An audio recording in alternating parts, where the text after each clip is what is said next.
নমস্কার বন্ধুরা, আজকে আমি তোমাদের সাথে এমন একটা মজার রেসিপি শেয়ার করব যেটা তেল ছাড়া তৈরি হওয়ার সাথে সাথে হেলথি আর টেস্টিও হবে। এই রেসিপিটা হয়তো অনেকেই তৈরি করেছে, কিন্তু আমি একেবারে অন্যভাবে তৈরি করব। এটা তৈরি করতে দই, ডিম, ইনো কিছুই লাগবে না, তারপরেও হবে সুপার টেস্টি। নাস্তা হবে সফট, স্পঞ্জি, খেতে হবে মজাদার।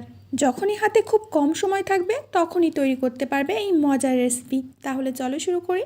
তো বন্ধুরা, সবার প্রথমে আমি নিয়ে নিয়েছি দুটো কাঁচা আলু। আর আলু তো সব সময় সবার ঘরে থাকে। এখন আলু দুটোকে আমরা টুকরো টুকরো করে নেব। আর একটা কথা বলা হয়নি বন্ধুরা, যদি রেসিপি দেখে ভালো লাগে অবশ্যই লাইক করবে, কমেন্ট করবে, বন্ধুদের মধ্যে শেয়ার করবে। আমার চ্যানেলটি সাবস্ক্রাইব না করে থাকলে অবশ্যই সাবস্ক্রাইব করে রাখবে পরের ভিডিও দেখার জন্য। তো বন্ধুরা দেখো, আমি আলুগুলো এইভাবে টুকরো টুকরো করে কেটে নিচ্ছি। এখন এই আলুর টুকরোগুলোকে আমাদের ধুয়ে নিতে হবে। এর জন্য আমি একটা গামলায় জল দিয়েছি, এই জলের মধ্যে আলুর টুকরোগুলো দিয়ে দিচ্ছি। এই দেখো, এখন এখান থেকে আলুগুলো খুব ভালো করে ধুয়ে আমি অন্য একটা পাত্রে তুলে নিচ্ছি।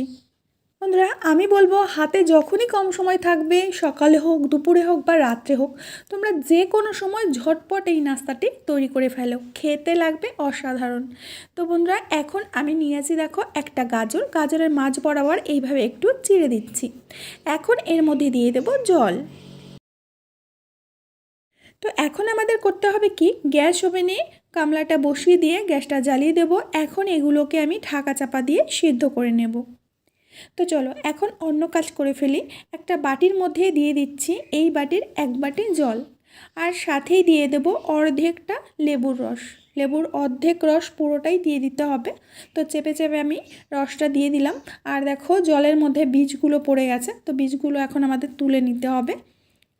এর জন্য আমি একটা ছাঁকনির সাহায্যে লেবুর বীজগুলো তুলে নিচ্ছি। দেখো, এখন এই জলের মধ্যে দিয়ে দেব 1 চামচ লবণ। লবণটা দিয়ে জলের সাথে ভালো করে মিশিয়ে নেব। আজকের রেসিপি তৈরি করতে না লাগবে ইনো, না লাগবে দই। ইনো দই ছাড়াই আমি রেসিপিটা তৈরি করব। তো এখন এর মধ্যে দিয়ে দেব 1 বাটি সুজি। যে বাটি মেপে আমি জল নিয়েছি সেই বাটিরই 1 বাটি সুজি দিয়ে দেব। এখন সুজিটাকে জলের সাথে খুব ভালো করে মিলিয়ে নেব। সুজি এখানে মোটা দানা বা সরু দানার কোনো ব্যাপার নেই, যে কোনো দানা সুজি হলেই হবে। সুজিটাকে এইভাবে ভালো করে মিশিয়ে নিয়েছি। তো এখন ঢাকনা চাপা দিয়ে আমি রেখে দেব 5 থেকে 6 মিনিট। আর বন্ধুরা দেখো, এই দিকে আমাদের আলুগুলো কিন্তু সিদ্ধ করে নেওয়া হয়ে গেছে। খুব বেশি সিদ্ধ করবে না, নর্মালি যেরকম সিদ্ধ করা হয় সেইভাবেই সিদ্ধ করে নিতে হবে। তো চলো এখন একটা গামলার মধ্যে ছাঁকনি বসিয়ে দিয়ে তার মধ্যে আমি আলু সিদ্ধগুলো ঢেলে দেব, যাতে আলুর মধ্যে যে জলগুলো আছে সেই জলগুলো ঝরে যায় খুব ভালো করে। তো বন্ধুরা, আলুগুলো আমি ঠান্ডা করে নিয়েছি। এখন এই থালার মধ্যে আলুগুলো ঢেলে দেব, আর এখান থেকে গাজরটাকে আমি বাদ দিয়ে দেব। এখন এই আলুগুলো আমি একটি চামচের সাহায্যে ম্যাশ করে নেব। তোমরা চাইলে হাতের সাহায্যেও করতে পারো, বা যদি ম্যাশার থাকে সেটা দিয়েও করতে পারো। আমার হাতের কাছে ম্যাশার ছিল, কিন্তু আমার মনে ছিল না, তা আমি চামচ দিয়েই করে নিয়েছি। এখন যে গাজরটা রয়েছে, গাজরটাকে আমি এইভাবে গ্রেট করে দিচ্ছি। অনেকেরই গাজরের কাঁচা গন্ধটা পছন্দ হয় না, তার জন্য আমি এইভাবে গাজরটাকে সিদ্ধ করে নিয়েছি। দেখতে কত সুন্দর লাগছে। তো চলো এখন এই গাজরটাকেও আলুর সাথে খুব ভালো করে মিশিয়ে নেব। তো বন্ধুরা, খুব ভালো করে আমি মিশিয়ে নিয়েছি। এখন এর মধ্যে দিয়ে দিচ্ছি পরিমাণ মতো লবণ, দিয়ে দেব কাঁচা লঙ্কার কুচি, ঝালটা তোমাদের পরিমাণ বুঝে দেবে। দিয়ে দেব আগে থেকে কুচিয়ে রাখা পেঁয়াজ, এখানে আমি 4 চামচ মতো পেঁয়াজ কুচি দিয়ে দিচ্ছি, বাকিটা আমার পরে কাজে লাগবে। তো আর দিয়ে দেব টমেটো কুচি, এখানে টমেটোর বীজগুলো বাদ দিয়ে শুধু টমেটোটাই কুচি করে নিয়েছি। দিয়ে দেব কিছু ধনেপাতা কুচি। এখানে আজকের খাবারটা আমি পুরোপুরিভাবে হেলদি তৈরি করব। দিয়ে দিচ্ছি লঙ্কার গুঁড়ো, এটা কাশ্মীরি লঙ্কার গুঁড়ো, এতে কোনো ঝাল নেই।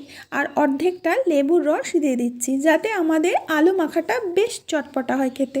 সাথে দিয়ে দেবো 1 প্যাকেট ম্যাগি মশলা। তোমরা এখানে গরম মশলা দিতে পারো, পাও ভাজি মশলা দিতে পারো, চাট মশলা দিতে পারো।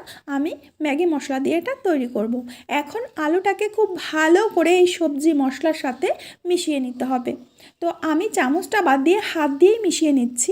তো হাত দিয়ে কাজ করতে আমার ভীষণই ভালো লাগে, তো হাত দিয়ে খুব ভালো করে মেখে নিয়েছি। তো দেখো বন্ধুরা, এখন এখান থেকে অল্প অল্প করে আলু নেব আর একটা বল বানিয়ে নেব।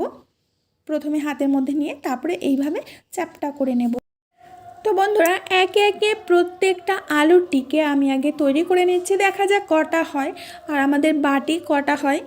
বন্ধুরা, আমি একেবারে নিশ্চিত যে আজকের রেসিপিটা তোমাদের ভীষণ ভালো লাগবে। ভালো লাগলে অবশ্যই অবশ্যই বন্ধুদের মধ্যে শেয়ার করে দেবে, ঠিক আছে? তো দেখো, প্রত্যেকটা আলুর টিকে আমি তৈরি করে নিয়ে আসি। তো এর মধ্যে আমাদের সুজিগুলো ফুলে গেছে, সুজির ঢাকনাটা খুলে নিচ্ছি। দেখতেই পাচ্ছ জলটা একেবারে টেনে নিয়েছে, সুজি একদম ফুলে গেছে। তো চামচ দিয়ে সুজিটাকে এইভাবে একটু ঘুটে নিতে হবে। আবার তোমরা বলবে যে ঘোটা মানে কি? ঘোটা মানে ভালো করে মিলিয়ে নেওয়া। তো যাই হোক, খুব ভালো করে আমি মিলিয়ে নিয়েছি। এখন দিয়ে দিচ্ছি লঙ্কা কুচি, দিয়ে দেবো টমেটো কুচি, দিয়ে দেবো পেঁয়াজ কুচি। আমাদের ফিলিংসটা শুধু টেস্টি হলে হবে না, ব্যাটারটাকেও টেস্টি করতে হবে।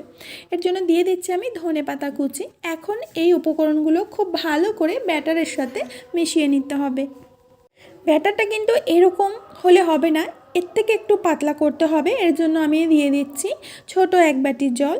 জলটাকে দিয়ে খুব ভালো করে ব্যাটারের সাথে মিশিয়ে নেব। বন্ধুরা, তোমাদের কাছে একটা রিকোয়েস্ট, তোমরা অবশ্যই আমাকে বলবে যে আজকের ভিডিও কোয়ালিটিটা কেমন লেগেছে তোমাদের। তো বন্ধুরা, এখন আমি নিয়ে নেব স্টিলের বাটি। তোমাদের হাতের কাছে যেমন বাটি থাকবে ঠিক তেমন বাটি নিয়ে নেবে। এখানে আমি 4 রকমের 4টি বাটি নিয়ে নিয়েছি। এক ধরনের বাটি আমার কাছে নেই, তো যে কোনো বাটি হলেই চলবে। এখন বাটির মধ্যে আমি এইভাবে একটু তেল ব্রাশ করে দিচ্ছি। বন্ধুরা, চাইলে তোমরা এটা কেক টিনের মধ্যেও করতে পারো এই রেসিপিটা, কিন্তু আজকে আমি বাটিতে বানাবো আর বাটিতেই পরিবেশন করব। এর জন্য আমি ছোট ছোট বাটিতে এগুলো তৈরি করে নিয়েছি। বন্ধুরা, এখন এখান থেকে 1 হাতা করে ব্যাটার এই বাটির মধ্যে দিয়ে দিতে হবে। ব্যাটারটাকে একটু ভালো করে নাড়িয়ে চাড়িয়ে নিয়েছি। তো এখন 1 হাতা করে ব্যাটার প্রত্যেকটা বাটির মধ্যে আমি দিয়ে দেব। আর আমি যেভাবে আজকে আলু মাখাটা তৈরি করলাম, তোমরা এইভাবে আলু মেখে রুটি দিয়ে খেয়ে দেখো। রুটি, পরোটা বা ভাত যা দিয়েই খাবে, দুর্দান্ত লাগে খেতে। তো আজকে আলু মাখাটা আমরা এমনি খাবো না, রেসিপি তৈরি করেই খাবো। তো দেখো, এখন বাটির উপরে এইভাবে আলুর টিকিয়াগুলো দিয়ে দিতে হবে। আগে থেকে আমি ইডলি মেকারের মধ্যে জল দিয়ে জলটা গরম করে নিয়েছি আর জলটা ফুটছে, তোমরা দেখতে পাচ্ছ। এখন এই গরম জলের উপরে এইভাবে একটা একটা করে বাটি বসিয়ে দেবো। আর জলের ভেতরে একটা স্ট্যান্ডও দেওয়া আছে, তোমরা দেখতেই পাচ্ছ। 4টি বাটি আমি একসাথেই দেবো। 3টে বাটির মাঝখানে যে জায়গা আছে তার উপরে আরও একটা বাটি দিয়ে দিলাম। এখন ঢাকনা দিয়ে ঢেকে আমরা এগুলোকে সিদ্ধ করে নেব 10 মিনিট। তো প্রথম দিকে আমরা 2 মিনিট মতো অপেক্ষা করব। 2 মিনিট পরে ঢাকনাটা খুলে নেব। এখন বাটির বাকি অংশটা আমরা ব্যাটার দিয়ে দেব। দেখো, এইভাবে পুরো বাটিটাকে ভরে দিতে হবে। আজ যদি আমার ভিডিও দেখতে কোনো নতুন বন্ধু এসে থাকো, অবশ্যই আমার চ্যানেলটিকে সাবস্ক্রাইব করবে, পাশে থাকা বেল বাটনের অল অপশনে ক্লিক করবে, যাতে আমার ভিডিও আপলোড করা মাত্র সবার প্রথমে তোমার সামনে পৌঁছে যায়। তো দেখো, প্রথম 3টে বাটিতে আমি দিয়ে দিয়েছি ব্যাটার ভরে। এখন আবারও ঢাকনা দিয়ে ঢেকে দেব আর 6 থেকে 7 মিনিট অপেক্ষা করব। তো বন্ধুরা, বাকি 7 মিনিট হয়ে গেছে। টোটাল আমাদের 10 মিনিট সময় লেগেছে এগুলো সিদ্ধ হতে। এখন নামিয়ে নেব। বন্ধুরা, তোমরা নিশ্চয়ই অল্প অল্প শুনতে পাচ্ছ আমার সাউন্ডের ব্যাকগ্রাউন্ডে নাম কীর্তন হচ্ছে, ঠাকুরের নাম গান হচ্ছে আমাদের পাশের বাড়িতে, সেই আওয়াজটাই আসছে। তো আমি খুব তাড়াতাড়ি রেসিপিটা তৈরি করে সেখানে আমার যেতে হবে। তো বন্ধুরা দেখো, তৈরি হয়ে গেছে আজকে আমাদের হেলথি, টেস্টি, নন অয়েলি দারুণ একটা মজার রেসিপি। একটা আমি তোমাদের বাটি থেকে তুলে দেখাচ্ছি, তবে বাটি থেকে না তুলেও কিন্তু এটা খাওয়া যাবে। এই দেখো, পুরো কিন্তু বেরিয়ে এসছে বাটির থেকে, আর কতটা জালিদার হয়েছে তোমরা নিশ্চয়ই বুঝতে পারছো। এটা তোমরা যখন মন চাই তখন বানিয়ে খেতে পারবে, সকাল হোক, বিকেল হোক বা দুপুর হোক, যে কোনো সময় খেতে পারবে।